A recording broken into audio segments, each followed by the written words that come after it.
All right. Welcome, everybody, to Sharing Soulful Stories. And today I am here with Theresa Vee. Welcome, Theresa. Thank you.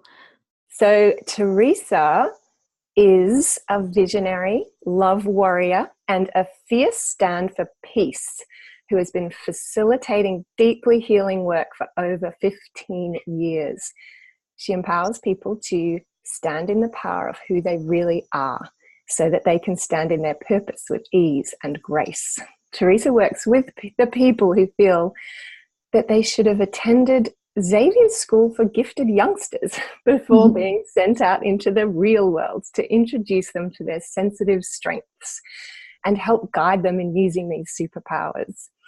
She works as a spiritual teacher, speaker, healing arts practitioner, mentor, and angelic channel. Her background in the creative arts and the scientific mind help her to stay grounded and teach incredibly complex spiritual principles with a creative, fun, and intelligent twist, making high-level spirituality accessible and practical. Wow, welcome. Thank you so much for having me here. I'm so excited to find out more. So I'm actually just going to kick off. As you know, one of my main intentions of this is to bring spirituality out to the mainstream and just give people some new perspectives. So I'd love to open with the simple question, what does spirituality mean to you? I love how the simple questions are the hardest ones in spirituality. It's so true. I'm feeling into this, and for me personally, spirituality is really the exploration and development of a personal relationship with the divine, or with oneness, or with unity, or whatever it is that you perceive as that which is greater than you. We all have this innate drive to go home with a capital H. So it's really building the personal relationship with whatever it is that will get you there. So in many circles I've heard over the years, religion as used in contrast with spirituality. And in my experience, those two things aren't separate. Religion is really this beautiful path that is given to you or that is chosen by you. And then the spirituality piece comes with, what do you do with that path? How do you develop it? How do you move into it? And one is not required for the other one. You can choose one of those things or have none. It's totally up to each person. But really, for me, it's that personal relationship, not one that I've been given, I've been handed down, but one that I develop for myself. I actually love that. I totally agree. With that perspective.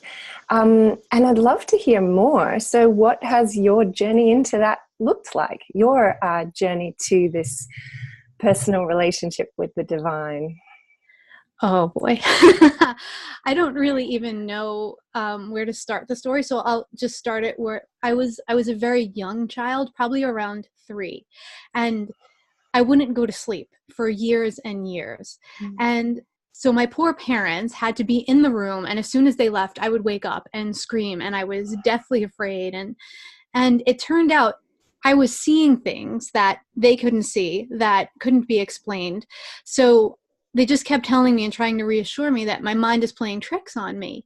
So after a few years of this, really experiencing that this is not a sustainable way of life, that my parents were tired and cranky and upset and I wasn't sleeping, I did what any highly sensitive empath would do when you can feel other people's discomfort. I sort of shut that part of myself down. So that was really interesting to me because I just went about my life, but it showed up in other ways. Like I was this kid that would go to the library and take out biographies of saints. I would read about every religion. I would read about the paranormal and UFOs and like anything metaphysical I could get my hands on. So that was something that was like a little bit weird, but people just like, oh, okay, whatever, you know? And in all of this, I grew up in a religious home, which I am so grateful for because the connection to the divine was not separate from my day-to-day. All day, every day, I had a home and a school that would let me connect with God is what we used, the term we used, but however I saw fit. And So I used this connection all the time in my childhood. I used to spend hours sitting on my bedroom floor talking to Jesus, who would be sitting on my bed, thinking that this was like the relationship everyone had, you know? And even though I shut down these like psychic parts of myself, when information was really important, it would come through. Like, for example, I must have been about 9 years old, and I had this vision of my aunt. She was bald and she was really, really sick, and she was in bed, super skinny and smoking a cigarette. And I pulled her to the side and I said to her, you know, if you don't stop smoking, you're going to get very, very sick. You know, being a 9-year-old, that was like all the, all the candor I could muster, just telling her this message. And it caused this whole family feud about, you know, who is this kid to be telling me what to do? But when I was 15, that's exactly the vision that I saw in real life. She was in the same bed, looking the same, smoking, and she was dying of cancer. So these were the things, you know, the divine would speak through me, because I made an effort to keep that connection. Like another example is my uncle he had this massive, monstrous heart attack where he was on life support, and they called us and told us that he wasn't going to make it. So we made a 4-hour drive to the hospital, and we get there, and I walked in and I looked at him and I just said to him, okay, so you have all these tubes in you, and now I can finally get the last word. And with that, he never liked to let anybody have the last word, especially me. So he just started breathing and coughing, and he came back. And that really, I mean, that didn't come from me. That's not something you would say to someone that you love that's dying. It just was a message that came through me, and it brought him back. And so, like, my family was horrified. This woman who didn't even know me saw this whole thing transpire. She was horrified that I would say this, but then, like, in the next moment, the miracle of him being brought back, like, overtook all of that.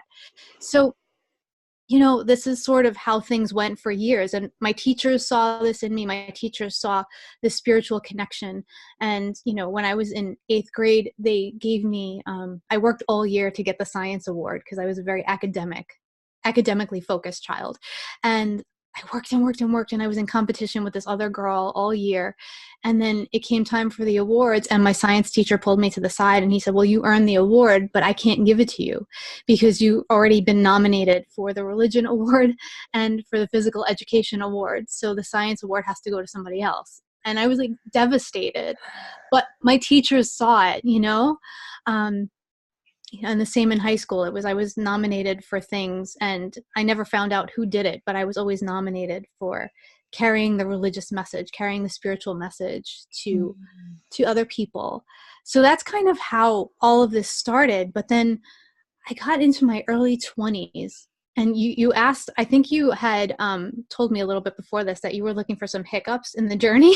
Yeah. You know, and The highs and the lows. Yeah.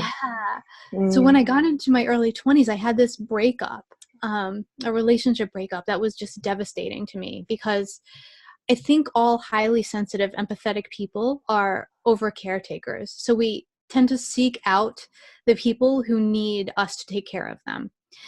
And when this breakup happened, I had wrapped myself so much up in his life and taking care of him and making sure that he became a better person that I lost who I was. And so all of a sudden I find myself with no idea of who I am. I've completely at this point lost my spiritual connection because fixing someone else became my means of life. And I was just so worried that, you know, he would just fall off the planet if I wasn't there to pick him up.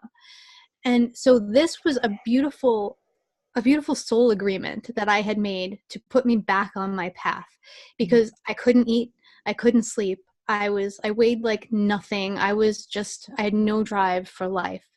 And so what I ended up doing was going to find this support group of people who were working a spiritual program. And I once again connected to who I was spiritually. My old relationship with the divine that I had left behind, I kind of picked it up right where I left it and remembered who I was in connection to everything, and started finding myself, capital S, again. And this was really just such a beautiful experience. And it was really the beginning of the blossoming into an adult relationship with the divine. and through all of this, I was expanding my spiritual body, like just kept expanding it. And I was like a sponge, soaking up every kind of spiritual material that I could gather, because for so long I had only been achieving spirituality through my religious practice. And so now I was expanding and looking everywhere and learning of other people's experiences. And the fact that I was still keeping my psychic ability under wraps, like really, my energy was like so tight. I started developing electrical problems and physical problems. So like I would walk on the street or drive on the street and street lamps would go out. And I didn't notice it at first, but then my family noticed it, and computers would blow out, and it was getting expensive because all my technology was blowing out and I would have to replace it all the time. Oh. And so this just was a way of life until I discovered yoga and wanted to take a teacher training program. And luckily I entered the teacher training at an ashram under the direction of a Swami who understood energy. And after a few classes, she handed me a flyer and said, you need to go take this Reiki class and you need to learn how to channel your energy, because I'm tired of changing my light bulbs every time you walk in the studio. Brilliant. I love that. It was really beautiful to finally have someone who like just understood this, just got in there with me and said, okay, this is a thing and you need to learn how to channel it and take control of it. And so I did. That's how I started. And to be honest, when I first found Reiki, I was uncomfortable because I was nervous, because I was still carrying the fears that I had been brought up with around things that were outside of my religion and were spiritual. There's a lot of stigma around some of that. But I just felt called from inside. I always listened to my gut above everything else, my intuition, my guidance. And this was definitely divinely guided. So I did it. And it was just incredible because throughout the teacher training, I was having these dreams where the two teachers were teaching me poses like yoga asana, but I was learning them in 5 dimensions, like positions your body can't actually get into, but I was being taught in my dream state in 5 dimensions. And there was always this voice behind me that was teaching me, and I could never see where it was coming from. So when I walk into this Reiki training, the instructor stops me at the door and she looks in my eyes and she says, I know you. And it was the voice that I had been hearing in my dreams for a couple of months. And I was just like, what? Like, what is happening? Wow. Goosebumps. And so that was really the start of, I had just met another person who was so comfortable living in her gifts, living in her psychic nature, and using it for the betterment of people, that I started to relax into that a little bit and allow the gifts to come back and unfold moment to moment in a way that felt comfortable to me. And if it was too much, I would tell my guides, my higher self, my angels, I would say, okay, this is too much. We need to back it off a little bit. I'm not ready. And so this was the unfolding for me. And honestly, class led to class, teacher led to teacher, situation led to situation, and I was just divinely guided, and still am every step of the way. Like if I'm wondering what my next step is, I know it will show up when the timing is right. And so that's been my spiritual journey so far. Twists and turns and all sorts of beautiful stuff, and a little pain mixed in. Like I find pain used to be the great motivator, but thankfully that's changing. Motivation is now the great motivator for a lot of us. So so that was pretty much how my journey went. I'm sure I'm leaving parts out, but that's the main focus. I feel like that was a beautiful summary for us to get a sense of how life has brought you to where you are today. And I'm sure there are loads of people that would love to feel that they're being divinely guided. And I'm hoping that through sharing some of these stories that people might discover new ways to access that for themselves. So thank you for sharing all that. But what I would like to to offer to them, if you're willing to share with us, is, so what does it look like for you on a day-to-day basis now? Like, how is spirituality weaved into your days and work and life? Well, luckily, growing up the way I did, it was never separated from my day-to-day life. So I've been able to continue that. And so on a day like today, for example, like I talk nonstop to guides and angels and the divine, like all day, every day. You know, they're like, "Oh God, she never stops." But so there's always a running conversation between me and the other side, and asking and answering and all of it. In the morning, I will get up and I will do a physical practice. I'll do a meditation and some prayer. And for me, physical practice is very important because this body houses, it's a temple of the divine. And I always look at, if the divine were to ring my doorbell, how would I present my home? How would I present a meal? And so the fact that my body houses the divine, that's how I work with my body. It's I have to keep it clean. I have to feed myself things I would feed the divine if he or she was sitting in front of me. I love that. I love that. It really feels is really accessible to describe it like that. I love that. And I put, because I'm an energy worker, so I put energy into the food as I prepare it, and intention and love, so that I can share that with the people who I'm sharing the food with. And it's really, seeing the signs every day is such an important thing. And this is how people, if you're not feeling really connected, this is how you can start to feel connected. So I'll give you a really quick example. Please. Last week, we had been in the car, and my husband and I heard the song Mr. Crowley. And I said, wow, I haven't heard this song on the radio in a while. Like, I'm one of the few who still listens to the radio. So I was like, oh, that's interesting. And then today I was driving and I heard it again, and it made me think of my friend whose last name is Crowley. And I was like, oh, I wonder how he's doing. And then I got out of the car, I went to lunch, I got back in the car, and I heard it again. And I was like, I need to call my friend, because the universe has been telling me over and over, there's a message here. And I called my friend, and he shared with me that this was a very special day for him and his wife, and also that he had cancer in the past, and his cancer had come back. And so I know that there's work for me to do there with him, and I'm being called to support in some way, but it's those signs. And if you miss it the first time, it will come back, and it will come back, and it will come back. So just watch those things that are coming back and coming back. And those are the ways the divine is connecting with you. Wow. I love that. I really love that. And, that's fantastic advice for anyone that is looking to dip their toe in, to explore, to see what else there might be for them. And I wonder, did you have any other tips, or is that the biggest first step that you find helpful for people?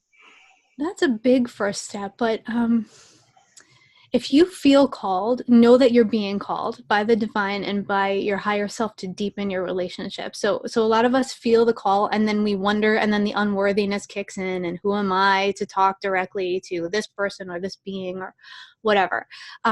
So it's by becoming one with ourselves and knowing ourselves and making ourselves worthy, believing that we're worthy, that we start clearing that energy for the rest of the world. So if you're not sure how to start the process, ask your higher self or your conscience or your guides or your angels to give you a sign, to show you. So you're an active participant in getting the signs. You're not just receiving them and being like, oh, you can actually ask for what you need. And before you know it, you'll be walking through the bookstore and a book will fall off the shelf right in front of you. Or you'll be driving behind a car and there's a license plate that means something to you. Or a song will come on the radio and answer a question that you have. But that's really it. That's the simplest way. And what I love about spirituality is I always say to people, don't just believe me, play with this stuff for yourself, because spirituality is all about play and joy and being in that energy of just seeing what works for you and playing through it and having fun. When we're not having fun, it's not spirituality. That's really the bottom line. I love that.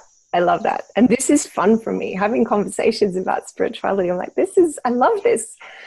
Thank you so much. Can you just share with us, actually, before before we begin to wrap up, a bit more about the actual work that you do. Sure. I do a lot of different things under one umbrella. So really my mission here is to empower the highly sensitive, the person who feels like they're here to make the world a better place, to empower them to stand in who they really are. And so some of the work that I do is I do angelic communication. I go out as a speaker. I am a spiritual mentor. And I just love connecting with people and helping them to see their brilliance, helping them to really accept the depth and the power of who they are, and then go out into the world like that and inspire others to do the same thing. And so it's world changing work that we're all doing here, and I'm just so grateful and humbled every single day to be part of it, especially just being here at this time. Oh, that sounds amazing. And so for anybody that's watching or listening to this, can you tell them how they can find out more if they want to connect with you? Where can they find you? So I think you're sharing all of the social media links, but you can go to my website, theresavee.com. There's an opt-in at the top, but there's also a free meditation that I'm offering. It's a spiritual journey, and it's not very long, so there's no excuse if you feel called to do it, not to do it. It will put you in connection with your higher self and your angels and help you to move through each day, beginning and end if you choose, from a more spiritual, more heart-centered, and more supported place. And one other thing that's really important is, because of the depth of the work that we're doing on this planet at this time, something that I've done recently is any energy healing work, any energy therapy work that I'm doing, I'm currently offering on a donation basis. So whether it's $1, $1 million, it doesn't matter. If you feel called to have a session where you heal your energy, you can come for a session. We connect by phone or Skype, and there should be nothing holding anyone back from healing themselves at this point in time. Thank you. Thank you. That is so generous and just shows the depth of your commitment to the mission that you just shared with us. Thank you so much for joining me today. And yeah, I hope there's wisdom. There's so much beauty in what you shared. I hope there's things in there that connect for people and make it accessible and get them curious. So thank you again for sharing. Thank you so much for having me. I've so enjoyed meeting you and being here. That's wonderful. Thank you so much again, Theresa. Bye for now. Bye.